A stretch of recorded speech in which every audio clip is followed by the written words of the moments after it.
বাঙালিদের আর একটা সমস্যা হলো অনেকেই অনেক কিছু করতে চান, তো আমাকে তাদের মনের কথা খুলে লেখেন, thank you, I get very enthralled by that. কিন্তু তারপরেই বলে যে স্যার বলবেন না, একটু গোপন রাখবেন, আমার ভয় লাগছে। আমি বলি ভাই, যদি তুমি ব্যবসা করতে চাইছো, এই করতে চাইছো, এত ভয় পেলে চলবে না।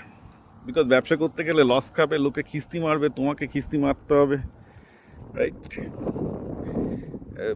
লোকে তোমাকে ঠকাবে, তার সাথে ঝগড়া করতে হবে, this are the fact of life in business. So ভয় পেলে বিজনেস করতে শোনে, লস খাবে, কথা কাটাকাটি হবে, লোকে বিট্রে করবে, অনেক কিছু হবে। বিজনেস ইজ রিয়েলি টাফ, সে জঙ্গলে নাই, it's not for so easy thing. যার জন্য বলে না যে আমি সরকারি স্কুলে, এই যে বাবা মারা আমাকে মায়েরা লিখে, দাদা সরকারি স্কুলে গেলে ছেলেটা খারাপ হয়ে যাবে, খারাপ ছেলেদের সাথে উঠতে বসতে হবে।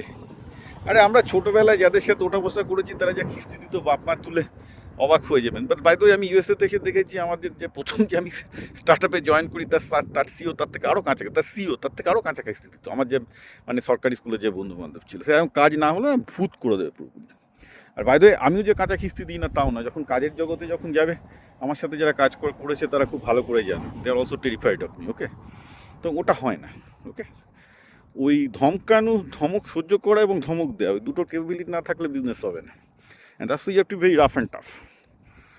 আমি তো বলছি, আমি এখানে ইউএসএতে প্রচুর রাফ অ্যান্ড টাফ লোকের সাথে ওঠা বসা করেছি। বিশেষ করে ইউএসএতে তো কিস্তি টিস্তি মারা আরও কাঁচা, মানে আমেরিকার লোকজন ইন্ডিয়ার থেকে আরও ডেঞ্জারাস লেভেলে কিস্তি মারে, ওকে? আর যদি সেটা ইন্ডাস্ট্রি ম্যানুফ্যাকচারিং হয়, তো মানে ফ্লোরে তো যাতা ভাষায় কথাবার্তা চলে, ঠিক আছে? একদম বাপ মা তুলে পুরো একদম ইয়ে করে দেবে। It's very dangerous place. তো এখন ওই জন্য আমি বলছি যে যারা ছেলে মেয়েকে ভদ্র জায়গায় পড়তে পাঠিয়েছে, তাদের ভবিষ্যৎ নিয়ে আমার সন্দেহ আছে, এরা জীবনে বিজনেসে টিকতে পারবে না। বিজনেসে কেউ আদানির লেভেলেই যায় আর আম্বানির লেভেলেই যাক না কেন, যত হাই লেভেলে যাবে তত কিস্তি মারবে। আমি একটা গল্প বলছি। তো আম্বানি, আমি যতদূর জানি, আপনি জানেন যে আম্বানি গ্রুপের মুকেশ আম্বানি হচ্ছেন চেয়ারম্যান। তো তার আন্ডারে প্রচুর সিও আছে, বোধহয় এরকম প্রায় 30-40টা কোম্পানির সিও আছে। তো মুকেশ আম্বানি ওদের যে ভিলেজটা আছে আর কি মুম্বাই, যেখানে রিলায়েন্স ভিলেজ, তো সেখানে উনি সপ্তাহে 3 দিন প্রতিটা সিওর পারফরমেন্স রিভিউ করেন। তো সিওর মধ্যে প্রচুর আমেরিকান বিদেশিও আছে আর কি, সব ইন্ডিয়ান সিও তা না, ওনার প্রচুর আমেরিকান ইউরোপিয়ান সিও আছে, যারা অবভিয়াসলি হায়ার করে নিয়ে এসছে তাদের প্রফিসিয়েন্সির জন্য। তো সেখানে মানে বলে যে মোটামুটি প্রতিটা সিও মাসে একবার করে, কারণ ওনার এতগুলো গ্রুপ অফ কোম্পানি আছে, প্রতিটা সিও মাসে একবার করে মুকেশ আম্বানির সাথে দেখা করতে পারে আর কি।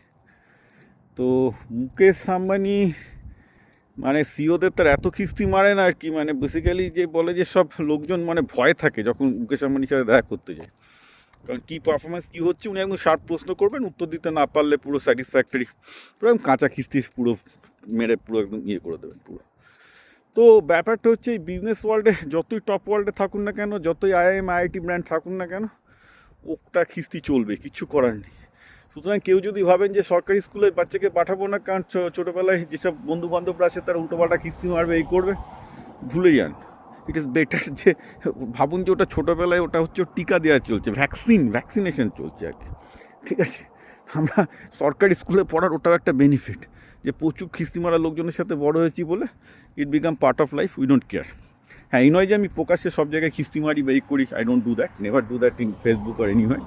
কিন্তু ক্লোজ ডোরে যেখানে ব্যবসা চালাতে হবে, সেখানে লোকজন খিস্তি খাবে, কারণ ওটা ওটা ওটা ওটা লোকজন ব্যবসা ওইভাবে ভদ্রভাবে হয় না, আমি দেখেছি। ওটা তুমি যদি অভদ্র না হও, লোকে ভাবে তুমি দুর্বল। মানে বিজনেস এমন একটা জিনিস, সেখানে আপনি যদি খুব কড়া পজিশন না নিতে পারেন, তাহলে লোকে ভাববে এই লোকটা দুর্বল, এর কথা শুনবে না। This is the human attitude, কিছু করার নেই। এবং অধিকাংশ বাঙালি ওই জন্য কিছু হচ্ছে না, তো আমি তো বলছি, ওই জন্য